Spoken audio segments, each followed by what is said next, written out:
मिट्ठू तोते के बाग में अंगूरों की एक बेल थी जिस पर पके हुए अंगूर लगे हुए थे। गोरी कभी वो अंगूर खाना चाहती थी। मैं अभी जाकर चिड़िया को साथ लेकर आती हूँ। दोनों मिलकर अंगूर खाएंगे।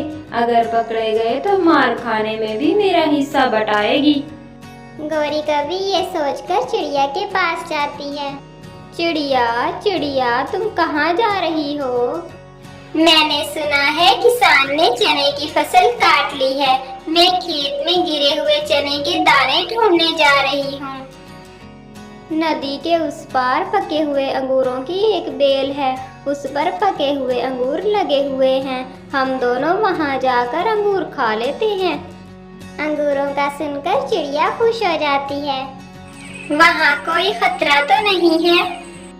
ना ना, कोई खतरा नहीं है। तुम मेरे साथ चलो। कभी चिड़िया को अपने साथ ले जाती है। दोनों वहाँ पहुँच जाते हैं। चिड़िया, मैं तुम्हें सच बता रही हूँ। ये अंगूरों की बेल एक मिट्ठू तोते की है। अगर मिट्ठू तोता आ गया तो मुझे बता देना। पहले मैं अंगूर खा लेती हूँ और तुम ध्यान रखना, बाद में तुम खा लेना। तुमने मुझे पहले क्यों नहीं बताया? मैं चोरी के अंगूर नहीं खाऊंगी। मैं तो खाऊंगी। कभी मजे से अंगूर खाने लग जाती है। इतने में मिट्ठू तोता भी हाथ में डंडा लेकर आ जाता है। चिड़िया मिट्ठू तोते को दूर से देख लेती है। कभी कभी मिट्ठू आ रहा है, चलो भाग चलते हैं।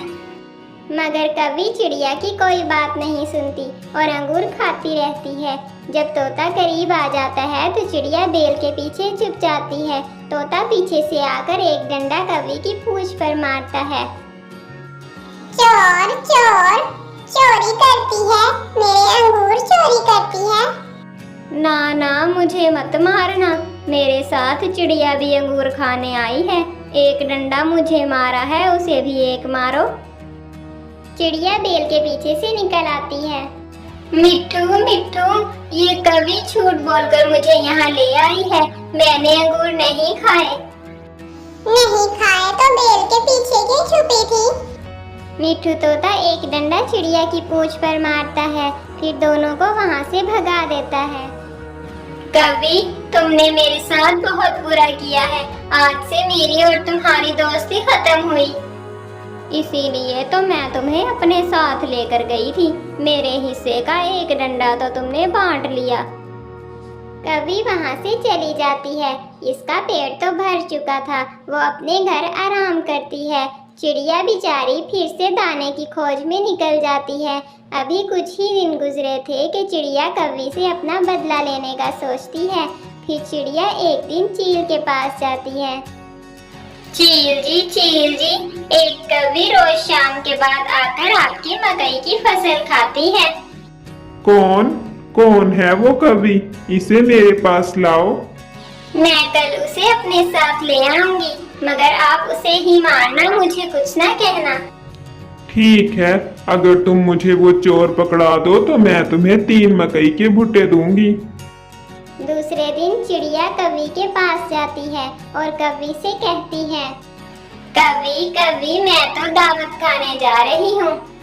चिड़िया, मुझे भी अपने साथ ले जाओ, मुझे भी बहुत भूख लगी हुई है। तुम मेरी दोस्त तो नहीं हो, लेकिन फिर भी तरस आता है तुम पर, इसलिए तुम्हें अपने साथ ले ही जाती हूँ।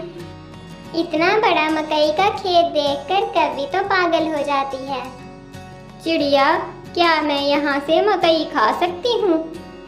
हाँ, क्यों नहीं, इसी खेत में तो हमारी दावत है। कवि अपने ध्यान मकई खाने लग जाती है। पीछे से चील डंडा लेकर आ जाती है। रुको चोर कहीं की, मैं छोड़ूंगी नहीं तुम्हें। चील जी, मुझे तो वो चिड़िया लेकर आई है। यहाँ हम दावत खाने आए हैं। झूठ, इतना बड़ा झूठ। चील जी, मैंने इसे कब कहा यहाँ आने को?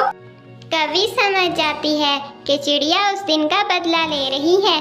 फिर चील कवि की खूब पिटाई करती है। जैसा करोगे वैसा भरोगे। ऐसा कहते हुए चिड़िया वहाँ से चली जाती है और दोबारा कवि से बात नहीं करती।